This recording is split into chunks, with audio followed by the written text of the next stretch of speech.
ভাই উত্তরে যাবেন? হ্যাঁ ম্যাডাম। আলিফ আমার এক্স হাজবেন্ড রিকশা চালক। ম্যাডাম উঠেন। হ্যাঁ উঠছি। হ্যাঁ চলুন। শুনুন, আপনি আলিফ না? নাম তো ঠিক হয়েছেন, কিন্তু আপনি আমার নাম জানলেন কেমনে আর আপনি আমার চেনেন কেমনে? হ্যাঁ আমি আপনার নাম জানি, শুধু নামই জানি না, আমি আপনাকে খুব ভালো করে চিনিও। চেনেন তো বুঝলাম, কিন্তু কেমনে চেনেন? আমি তো আপনার চিনলাম না। চিনি বলতে হচ্ছে আপনার ওয়াইফ মুনা আমার বেস্ট ফ্রেন্ড। আমরা একসাথে স্কুল, কলেজ, ভার্সিটি পড়াশোনা করেছি, আর ওর কাছ থেকে আমি আপনার সম্পর্কে শুনতাম। আর আপনাদের তো লাভ ম্যারেজও ছিল। বুঝতে পারছি, মুনার বান্ধবী আপনি। আচ্ছা ঠিক আছে, ওঠেন। ভাইয়া একটা প্রশ্ন ছিল, কিছু না মনে করলে করতে পারি?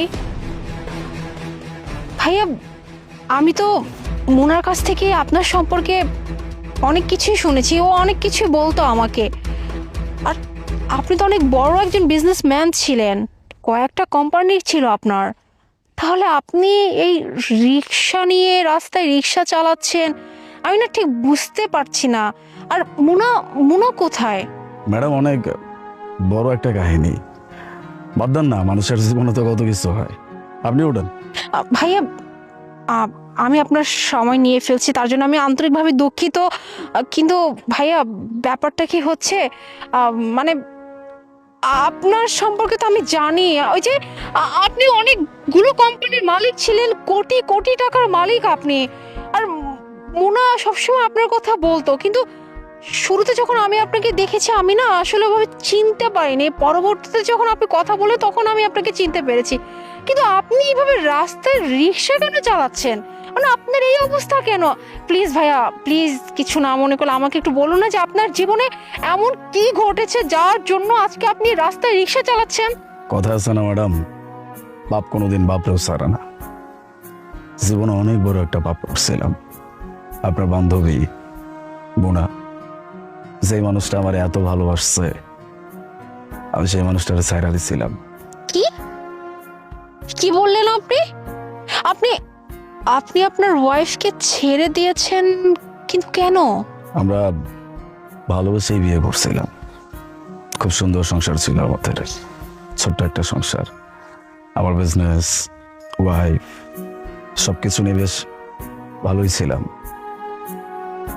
3 বছর বেশ ভালোই কেটে গেছে জানেন তো। এরপরে না আমার জীবনে হঠাৎ করে একটা মেয়ের সাথে পরিচয় হয়। এই মেয়েটার সাথে কথাবার্তা বলতে বলতে আমি তার প্রতি আস্তে আস্তে দুর্বল হতে শুরু করি। তারপরে আস্তে আস্তে দেখা সাক্ষাৎ করা, এইখানে যাওয়া, ওইখানে ঘুরতে যাওয়া, আস্তে আস্তে এই দুর্বলতাটা ভালোবাসায় পরিণত হয়ে যায়। তবে সেটা একপাক্ষিক, আমি তাকে ভালোবেসে ফেলি।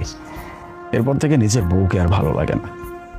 যেই মানুষটা আমাকে এত ভালোবাসে, আমার ছাড়া কখনো খাইতো না, প্রতিদিন রাতে আমার জন্য খাবার নিয়ে ওয়েট করতো। আর আমি কিনা ওই মেয়েটার সাথে বাইরে মজ মস্তি করে, আড্ডা দিয়ে, ঘোরাফেরা করে অনেক রাতে বাসায় ফিরতাম, খাওয়া দাওয়া করেই যেতাম। আমাকে যখন বলতো না যে খাবে না, আমি তখন ওকে উত্তর দিতাম এইভাবে যে তোর খাবার তুই খা, তোরেও আমার ভাল লাগে না, তোর খাবারও আমার ভাল লাগে না। এত সবকিছু সহ্য করেও মানুষটা আমার সাথেই ছিল। কিন্তু যখন আমার এই সম্পর্কটার কথা সে জেনে যায়, তখন আমাদের মধ্যে একটা বিশাল ঝামেলা হয়। ঝগড়াটা এমন পর্যায়ে চলে যায় যে আমি ওর গায়ে পর্যন্ত হাত তুলি। বাস এই একটা ইস্যু নিয়ে আমি ওকে ছেড়ে দিয়ে আমি ওই মেয়েটাকেই বিয়ে করি। আমি ভাবছিলাম যে এই হয়তো আমার জীবনের সুখের দিন শুরু হয়েছে, কিন্তু ওই জায়গাতেই যে আমি আমার জীবনের সব থেকে বড় ভুলটা করে ফেলছিলাম, এটা আমি পরে বুঝতে পারি। 6 মাসের মাথায় বাইরে থেকে আমার একটা মিটিং এর কল আসে। আমি দেশের বাইরে চলে যাই। তারপরে যখন আমি দেশে ফেরত আসি মিটিং শেষ করে, তখন শুনতে পারি যে আমার সেকেন্ড ওয়াইফ চলে বলে কৌশলে আমার কাছ থেকে আমার সমস্ত সম্পত্তি নিজের নামে করে নিয়েছিল। এই তো, এরপর আর কি করা? সেই মানুষটাও আমার জীবনে নাই। আমার ব্যবসা বাণিজ্য, আমার টাকা পয়সা, আমার বাড়ি গাড়ি সবকিছু আমার হাত থেকে হাতছাড়া হয়ে যায়। আমার কাছে কিচ্ছু করার ছিল না। ব্যাস, তারপর থেকে এইভাবেই জীবন চলতেছে। কি বলতেছেন ভাইয়া? মানে আপনার সাথে এত কিছু ঘটে গেছে, মানে আপনার জীবনটা পুরো এলোমেলো হয়ে গেছে, আর আপনি একটাবার আপনার এক্স ওয়াইফের কাছে গেলেন না, মানে মোনার কাছে গেলেন না? আপনি যদি ওর কাছে যেতেন, সবকিছু খুলে বলতেন, হয়তো আপনাকে আরেকবার একটা চান্স দিত, কারণ ও আপনাকে অনেক ভালোবাসে। সাহসটা হয় নাই ম্যাডাম, সাহস না হওয়ারই কথা না। এত অবহেলা, এত অবজ্ঞা একটা মানুষের সাথে, সেই মানুষটাকে গিয়ে যদি এখন আমি আবার বলি যে আমার সবকিছু শেষ, আমি সর্বশান্ত, যার জন্য আমি তোমাকে ছেড়ে দিয়েছিলাম, সেই মানুষটা আমাকে ধোঁকা দিচ্ছে, ও হাসবে না? আর তার থেকে বড় কথা, অনেক দিন হয়ে গেছে তো, ওর সাথে যত অন্যায় করছি, এরপরে আমাকে মনে রাখার তো কোনো কারণ নাই।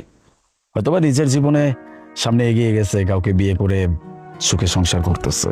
আমিও এটাই চাই, এটাই চাই যে ও ভালো থাকুক, দ্যাটস ইট। আচ্ছা, আপনাকে একটা কথা বলি। ধরুন আপনার এক্স ওয়াইফ মানে ভাগ্যক্রমে যদি আপনার সামনে চলে আসে, বা আপনি তার সামনে চলে আসেন, মুখোমুখি হয়ে যান, আপনার তখন তখন আপনি কি করবেন? আমি জানি না আমি কি করব, তবে আমি তার কাছে হাত জোর করে ক্ষমা চাইব।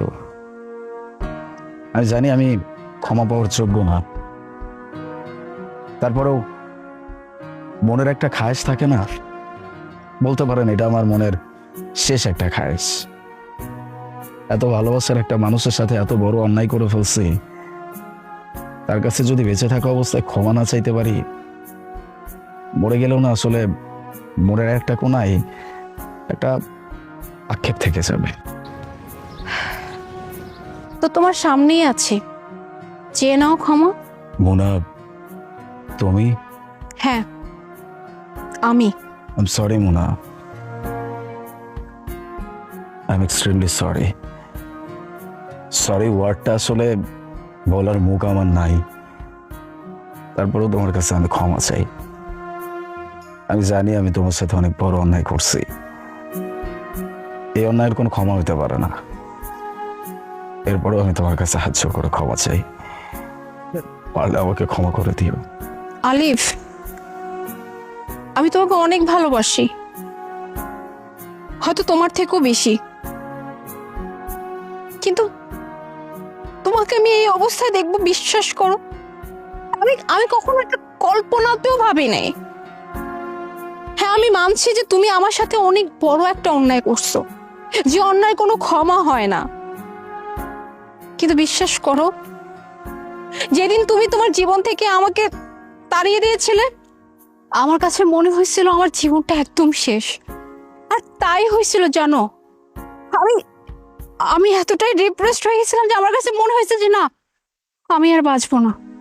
আমি আমি কয়েকবার সুইসাইড অ্যাটেম্পটও করেছিলাম জানো, কিন্তু ভাগ্য বোধহয় তোমার সাথে আবার আমাকে মিলাবে, তাই হয়তো বেঁচে গিয়েছিলাম। আলিফ, বিশ্বাস করো,